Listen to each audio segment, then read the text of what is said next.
À l'issue d'une déclaration de la population d'Ouvira, lue ce jeudi 30 mars 2023 devant la presse locale, les acteurs des mouvements citoyens, des sociétés civiles, des partis politiques, des associations d'éveil patriotique ainsi que des mouvements des jeunes s'insurgent contre les retours de M. Théo Ngwabidje Kassi à la tête de la province du Sud Kivu. Déclaration de la population d'Ouvira contre le retour de M. Théo Ngwabidje Kassi au gouvernorat du Sud Kivu. Nous, responsables des mouvements citoyens, des sociétés civiles, des partis politiques, des associations d'éveil patriotique et des mouvements de jeunes de la ville d'Ouvira et des territoires d'Ouvira. Saluons et félicitons la bravoure et la détermination des députés provinciaux du Sud Kivu qui ont voté la motion de censure à l'unanimité contre le gouvernement Ngwabidje D le 24 novembre 2022. Nous remercions ensuite son Excellence Monsieur le Président de la République Félix-Antoine Tshisekedi Tshilombo, garant du bon fonctionnement des institutions et de la cohésion nationale pour le rôle qu'il a joué en vue de l'effectivité de cette motion. Par la même occasion, nous saluons également l'exfiltration de M. Daniel Asselo Ankoy du gouvernement Sama Lukonde II. M. Asselo, le vice-premier ministre et ministre de l'Intérieur, s'est ostensiblement illustré par des actes de déstabilisation des institutions provinciales et de mépris à l'égard de la population du Sud Kivu en soutenant Mordicus, un gouverneur honni par le peuple et désavoué par l'organe dont il est pourtant l'émanation.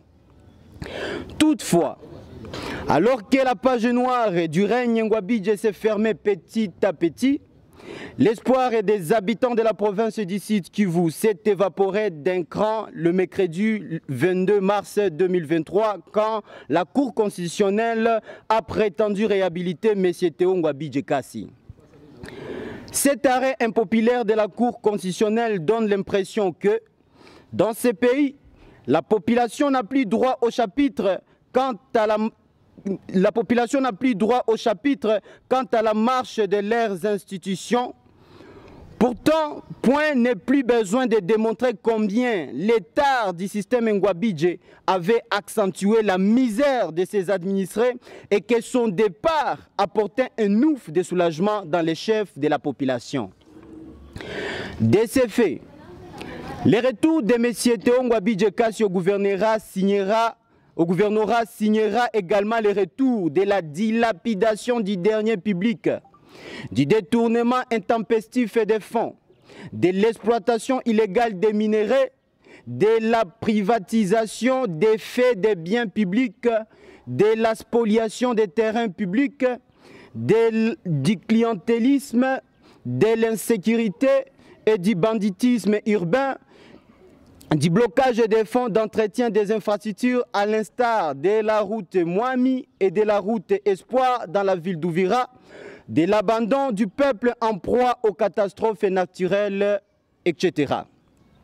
Pour ce faire, nous refusons d'être sacrifiés sur l'autel de manœuvres occultes et égoïstes qui maintiendraient M. Théo Ngwabidje Kassi au gouvernorat et que seuls ses protecteurs saurait expliquer les bien fondés. Ainsi, le retour de M. Théo Ngwabidje Kassi ne manquera pas d'avoir un impact fâcheux sur l'électorat de son Excellence M. Félix-Antoine Tshisekedi Tshilombo aux échéances électorales de 2023. Parce que la population du Sud Kivu sera obligée de prendre ses responsabilités en main en réalisant des actions citoyennes ininterrompues. Nous en avons assez et nous ne sommes pas obligés de vivre dans la médiocrité. Que vive la démocratie, que vive la bonne gouvernance, fête à Ouvira le 30 mars 2023. Nous vous remercions.